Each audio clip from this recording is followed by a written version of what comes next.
Discussion చేసినాం.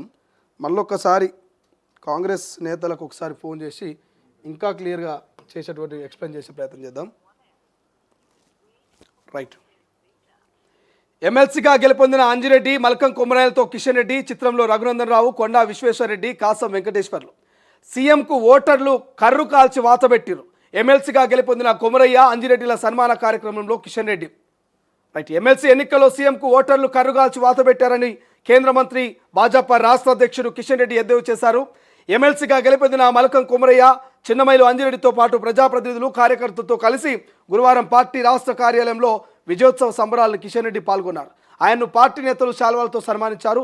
ఈ సందర్భంగా బేగంపేటలోని ఓ హోటల్లోనూ మీడియాతో కిషన్ రెడ్డి మాట్లాడుతూ, ఇక తెలంగాణ ప్రజలు మంత్రులకు, ముఖ్యమంత్రికి కర్రుగాల్చి వాతబెట్టిరు, అందుకే సీఎం అక్కడ సిట్టింగ్ స్థానాన్ని కోల్పోయారంటూ కిషన్ రెడ్డి కీలక వ్యాఖ్యలు చేశారు. రైట్. ఇదే అంశం మీద మాట్లాడదాం. కాంగ్రెస్ పార్టీ నేత గజ్జలకాంతం లైవ్లో ఉన్నారు. గజ్జలకాంతంతో మాట్లాడదాం.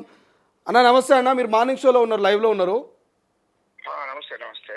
సో ఎమ్మెల్సీ రిజల్ట్ మీద బీజేపీ నాయకులు ఘాటుగా స్పందిస్తున్నారు. సో ఎమ్మెల్సీ స్థానాల్లో అంటే సిట్టింగ్ స్థానాన్ని కాంగ్రెస్ కోల్పోయిందంటే క్లియర్గా అర్థమవుతుంది. ఓటర్లు, తెలంగాణ ప్రజలు మంత్రులకు, ముఖ్యమంత్రికి కర్రుగాల్చి వాతబెట్టిరని కిషన్ రెడ్డి చెప్తా ఉన్నాడు. ఎట్లా చూస్తారు? ఈ 3 ఎమ్మెల్సీలో 2 బీజేపీ విజయం సాధించింది, సిట్టింగ్ స్థానాన్ని మీరు కోల్పోయారు. అధికారంలో ఉండి కూడా సిట్టింగ్ స్థానాన్ని కోల్పోయారు. ఎట్లా చూస్తారు దీన్ని? ఇక్కడ గుర్తుపెట్టుకోండి, వాపును చూసి బలిపని మురవద్దు బీజేపీ వాళ్ళు. వాపును చూసి బలిపని మురిస్తే అట్లనే ఉంటది. వాపును చూసి బలిపని మురిచినట్టు కాదు. కిషన్ రెడ్డి గారు ముఖం చూసి జనం ఓట్లేసింది కాదు, గ్రాడ్యుయేటెడ్. బీఆర్ఎస్ బీజేపీ ఒకటైంది. కేసీఆర్, కేటీఆర్, అక్కడ కేంద్రంలో ఉన్నటువంటి బీజేపీ నాయకులతోని, కేంద్ర హోంమంత్రి అమిత్ షా గారితోని, నరేంద్ర మోడీ గారు దేశ ప్రధానమంత్రి గారితోని కుమ్ముక్కయి ఖచ్చితంగా బీజేపీకి మద్దతు చేస్తాం, అవసరం అనుకుంటే విలీనం చేస్తామని కేసులు కాకుండా చూసుకుని అక్కడ బీజేపీ పెద్దలను కలిసి ఒప్పందం చేసుకుని వచ్చి వాళ్ళు ఎమ్మెల్సీగా నిలబడలేరు. ఎవరు? బీఆర్ఎస్ వాళ్ళు. బీఆర్ఎస్ వాళ్ళు మూడు ప్రాంతాలలో ఎక్కడ కూడా ఎమ్మెల్సీగా పోటీ చేయలేదు. ఎందుకంటే ప్రజల విశ్వసిస్తలేరు మమ్మలను అనేది బీఆర్ఎస్. అంటే బీఆర్ఎస్ ఓడిపోతుందని ఒప్పుకుంటేనే బీజేపీకి సపోర్ట్ చేసిండ్రు. బీజేపీకి సపోర్ట్ చేసిండ్రు అంటే బీఆర్ఎస్ కు పెద్ద ఓట్లునే అంటలేను. ఇయ్యాలో అక్కడ అంజిరెడ్డి గారు గెలిచిండ్రు. ఎంత తేడాతోని గెలిచిండ్రు? కాంగ్రెస్ పార్టీ మీద 5,000 ఓట్ల తేడాతోని గెలిచిండ్రు. 5,000 ఓట్లు అంటే బీఆర్ఎస్ ఎమ్మెల్సీ నిలబడితే కనీసం 10 నుంచి 15,000 ఓట్లు వస్తాయి కదా. బీఎస్పీ వాడే ఓట్ల బీఎస్పీకి 65,000 ఓట్లు పడ్డాయి ఆయనకు, ఇండిపెండెంట్ అంటే బీఎస్పీ తరఫున నిలబడ్డ తనకి. అంటే అంతకన్నా అధ్వానంగా ఉండపోవు కదా. 10 ఏళ్ళ అధికారంలో ఉన్నటువంటి బీఆర్ఎస్ కు కనీసం 10 నుంచి 15,000 ఓట్లు అయితే తీర్చు కదా. మరి ఎందుకు నిలబడలేదు? అంటే బీఆర్ఎస్ ఎందుకు నిలబడలేదు అంటే 2001లో పార్టీని స్థాపించి 21-22 ఏళ్ళ రాజకీయ పార్టీ బీఆర్ఎస్ పార్టీ. మరి బీఆర్ఎస్ పార్టీ తరఫున ఎందుకు ఎమ్మెల్సీ నిలబెట్టలేదు? అంటే బీఆర్ఎస్ తరఫున ఎమ్మెల్సీ గిట్ట నిలబెడితే ఇక్కడ టీచర్ దాంట్లో గాని, అటు పోతే గ్రాడ్యుయేట్ దాంట్లో గాని ఒకవేళ ఎమ్మెల్సీగా నిలబెడితే ఖచ్చితంగా బీజేపీ ఓడిపోతుంది. ఇప్పుడు గజలకాంత గారు మీరు ఏమంటున్నారు? బీఆర్ఎస్, బీజేపీ రెండు కలిసే చీకటి ఒప్పందంలో భాగంగానే ఎమ్మెల్సీ ఎన్నికల్లో వాళ్ళు బలప్రయోగం అంటున్నారు. నిజంగానే 2 పార్టీలు కలిసి కనుక ఎమ్మెల్సీ ఎన్నికలకు పోతే 5,000 మెజార్టీ వచ్చేదా? మినిమం 5,000 మెజార్టీ వచ్చేది. ఇంకా మెజార్టీ పెరిగేది కదా, 20-30 వేల మెజార్టీ వచ్చేది కదా 2 కలిసిపోతే. అంటే బీఆర్ఎస్ కి ఏమైనా ఓట్లునే అనుకుంటారేది? బీఆర్ఎస్ కు బలగున్నాయని చెప్తున్నానేది. బీఆర్ఎస్ కు 10 నుంచి 15,000 ఓట్లు, 20,000 ఓట్ల కన్నా ఎక్కువ లేవు.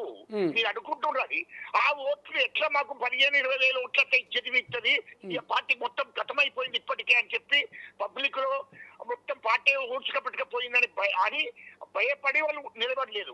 రెండోది బీజేపీకి సపోర్ట్ చేసారు. చీకటి ఒప్పందాలు జరిగినాయి కాబట్టి ఎమ్మెల్సీ నిలబడలేదు. ఆ బీఆర్ఎస్ ఓట్లే బీజేపీకి పడ్డాయి తప్ప బీజేపీ సొంత ఓట్లు కాదు. బీజేపీ వాళ్ళు అంత మురవలసిన అవసరం లేదు. మా ముఖ్యమంత్రి రేవంత్ రెడ్డి గారు తెలంగాణ ప్రజలకు ఖచ్చితంగా సేవ చేస్తున్నాడు. తెలంగాణ ప్రజలలో విశ్వాసం ఉంది.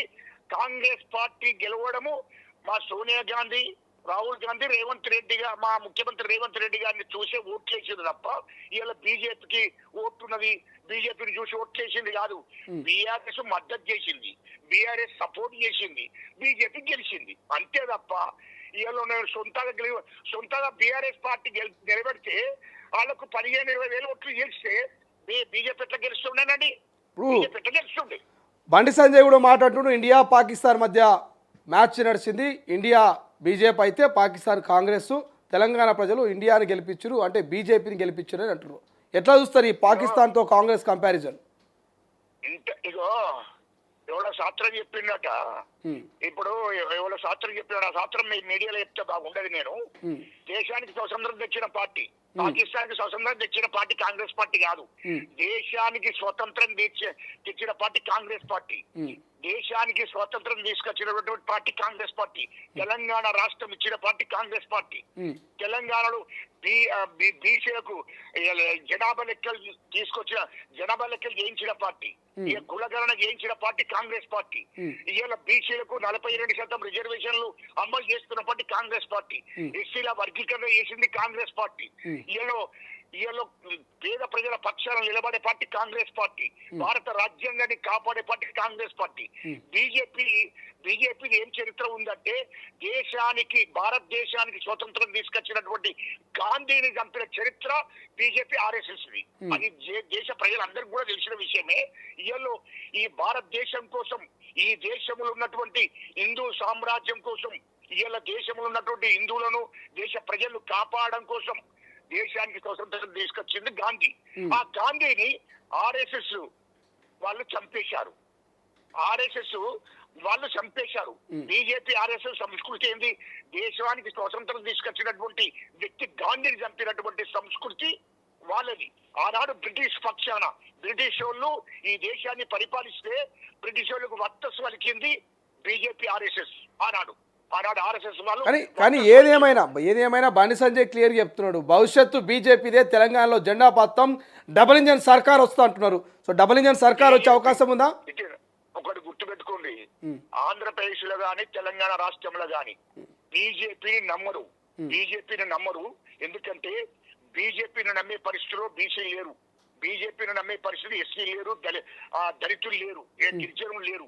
బీజేపీని నమ్మే పరిస్థితి ఇక్కడ లేరు, ఆంధ్రలో గాని తెలంగాణలో గాని. వాళ్ళ పగటికాళ్ళు అనకు అని చెప్పండి. ఎందుకంటే బండి సంజయ్ గాని కిషన్ రెడ్డి గాని పగటికాళ్ళు అనకు అని చెప్పు. పగటికాళ్ళు అంటే అది మోసమైతుంది. ఎందుకంటే వాళ్ళు తెలంగాణ ప్రజలు చాలా తెలివి కల్లోళ్ళు. ఎందుకంటే ఇవాళ్ళు మతం పేరు మీద ఈ దేశ ప్రజలను మోసం చేస్తున్నారు. వాళ్ళు ఒక మతాన్ని అడ్డు పెట్టుకున్నారు తప్ప ఈ దేశ ప్రజలకు వాళ్ళు చేసింది ఏమి లేదు. ఇవాళ నరేంద్ర మోడీ గారు 2014 ఎలక్షన్ల ముందు ప్రజలకు ఏమని హామీ ఇచ్చిండు? ఈ దేశంలో నిరుద్యోగ యువతకు ప్రతి సంవత్సరం 2 కోట్ల ఉద్యోగాలు ఇస్తా, హిందువుల యువతకు 2 కోట్ల ఉద్యోగాలు ఇస్తారని చెప్పాడు. 12 ఏళ్ళ దేశ ప్రధానమంత్రి ఉండవట్టి. 12 ఏళ్ళు అంటే 12 ఏళ్ళ 22 కోట్లు ఏమైనా ఒక్క ఉద్యోగం ఇవ్వలేదు. నేను ఎవరికి అడుగుతున్నా, ఈ దేశంలో ఉన్నటువంటి నిజమైనటువంటి యువతకు, హిందూ బిడ్డలని చెప్పుకున్నటువంటి బీసీలు, ఎస్సీలు, ఎస్టీలు, ఇలాంటి యువతకు ఎందుకు ఉద్యోగాలు ఇవ్వలేదండి? ఉద్యోగాలు ఇవ్వలేదు. రైట్ గజ్జలకాంత గారు. రైట్.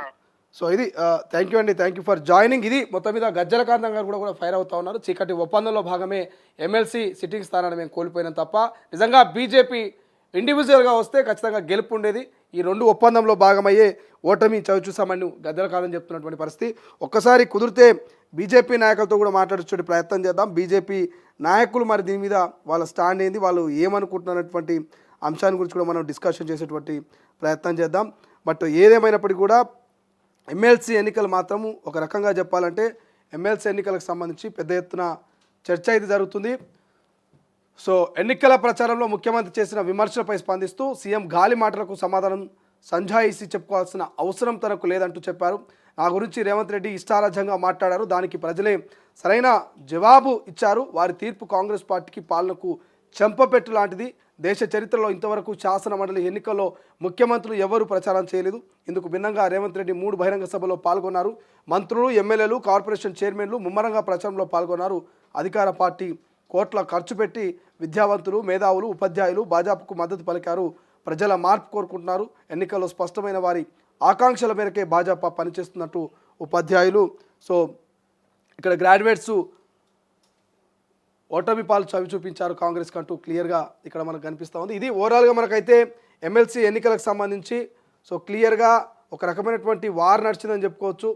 బట్ ఏదేమైనప్పటికీ కూడా కొంత బీజేపీ బీఆర్ఎస్ కలిసాయా కలవలేవా అనేది మనం పక్కన పెడితే మనం చూడలేదు కాబట్టి చెప్పలేం. కానీ బట్ కాంగ్రెస్ మాత్రం ప్రధానంగా 4-5 అంశాలని ఫెయిల్యూర్గా చెప్పొచ్చు.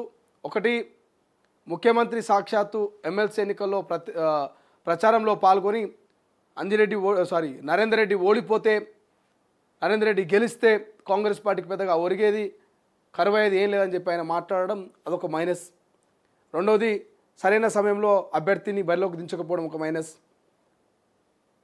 ఓటర్లను అక్కడటువంటి గ్రాడ్యుయేట్స్లను కలవకపోవడం, ప్రచారంలో వాళ్ళను మమేకం చేయకపోవడం కాంగ్రెస్ పార్టీకి ఒక మైనస్. ఇక మూడవది ఏంటంటే అధికారంలో మనమే ఉన్నాం కదా, ఖచ్చితంగా మనమే గెలుస్తామనేటువంటి ఒక అహంకారం కూడా కాంగ్రెస్ పార్టీ ఓటమికి ఒక కారణంగా చెప్పుకోవచ్చు. చూద్దాం ఏం జరుగుతుందో. మరి ఎమ్మెల్సీ ఓటమి తర్వాతనైనా కాంగ్రెస్ క్యాడరు లీడర్